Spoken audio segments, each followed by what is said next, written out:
Asian টিভিতে Kayempur union Jubodal নেতা বাদশা জুয়েলকে চোরাচালানের সঙ্গে জড়িত বলে প্রচারিত মিথ্যা ও উদ্দেশ্য প্রণোদিত সংবাদের প্রতিবাদে সংবাদ সম্মেলন করেছে কায়েমপুর ইউনিয়ন বিএনপি। ব্রাহ্মণবাড়িয়া করবা প্রতিনিধির পাঠানো তথ্য ও ভিডিও চিত্রে দেখুন বিস্তারিত। এশিয়ান টিভির মিথ্যা সংবাদের প্রতিবাদে কায়েমপুর ইউনিয়ন বিএনপির সংবাদ সম্মেলন। ব্রাহ্মণবাড়িয়া কসবা প্রতিনিধি এর তথ্যচিত্রে বিস্তারিত।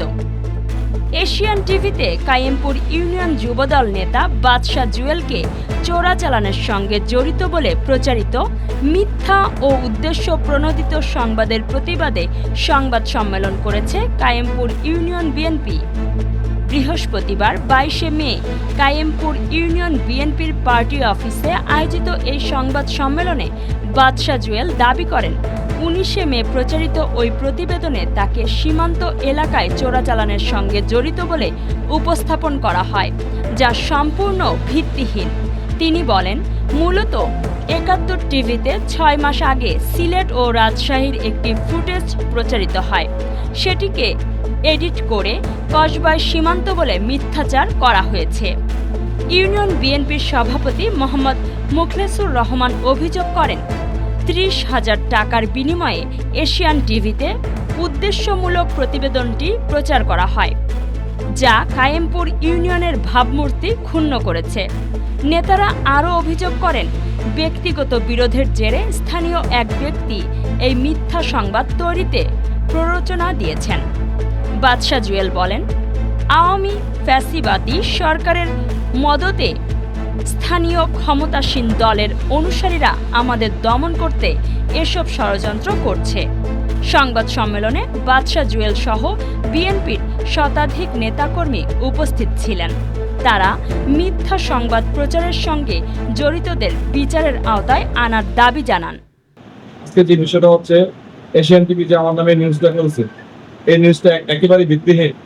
একটা নিউজ করতে হলে ন্যূনতম তার একটা প্রমাণ দরকার। উনি কোনো প্রমাণই দিতে পারে নাই, ওনারা কোনো প্রমাণ দিতে পারে নাই। একটা সিলেটের আজ থেকে 8 মাস আগে আপনারা দেখছেন একটা চ্যানেলে একটা নিউজ করছিল, ওই নিউজটা থেকে কাইটা সিলেটের যে একটা বিজেপি দৌড়াদৌড়ি করছে একটা ভিডিও ছাড়া হয়েছে না, ওই ভিডিও থেকে ওরা কাট করে এই যে এশিয়ান টিভি, তারপর হচ্ছে রাজশাহী ছিল, তারপর দেখছেন এটা মুরব্বীদের দোকানে বসে বক্তব্য দিতেছে।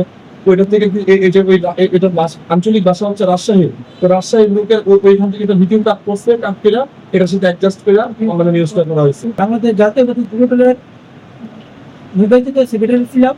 আমাদের এই যে বাদশা জুয়েল আমার ছোট ভাই, ওনার বিরুদ্ধে যে একটা অপপ্রচার বলে এই পরিবারের ছেলে, উনি যে ওনার দ্বারা অনেক কিছু আমরা বিএনপির নেতৃত্ব এবং বিএনপির সুযোগ্য নেতৃত্ব এবং গণতান্ত্রিক নেতৃত্ব আশা করি এই বাদশা জুয়েলের বিরুদ্ধে যারা অপপ্রচার করে তাদেরকে কিন্তু নিন্দা এবং প্রতিবাদ জানায়। অফিসে বানোয়ার আমাদের মাদক সেবনকারী এবং মাদক ব্যবসাকারী বাইরের লোকেরা ব্যবসা করে করতে পারে, নাও করতে পারে, কিন্তু আমাদের কাইমপুর ইউনিয়নে কোনো মাদক ব্যবসা করে। আর আমার বিরুদ্ধে যে মামলাগুলোর কথা বলা হয়েছে, এই মামলাগুলো সবগুলো রাজনৈতিক মামলা। আপনারা জানেন কুমিল্লা থেকে আমাকে ধরে আনছিল, আমার বাসা থেকে। যখন আমি এই যে আমাদের সভাপতির সাথে যে মিটিংটার কথা বলছিল, পরিচিত সভা, ওইটাকে কেন্দ্র করে আমাকে আমার বাড়িতে প্রায় 7-8 বার রেপ আসছিল। আচ্ছা, সবকিছু রাত্রে দরজাটা তো ভাঙচুর করে গেছে। আমার এইখান থেকে পাই না, আমি এখান থেকে চলে গেছিলাম কুমিল্লা। তো আমার কুমিল্লা বাসা থেকে প্রায় 14 রেপ 11 রেপ 14 আমাকে ধরে নিয়ে আসছিল, আমাকে হস্তান্তর করছিল রেপ 14 কাছ থেকে। আমার নাম্বার ট্র্যাক করে আমার বাসা থেকে ধরে আনছে।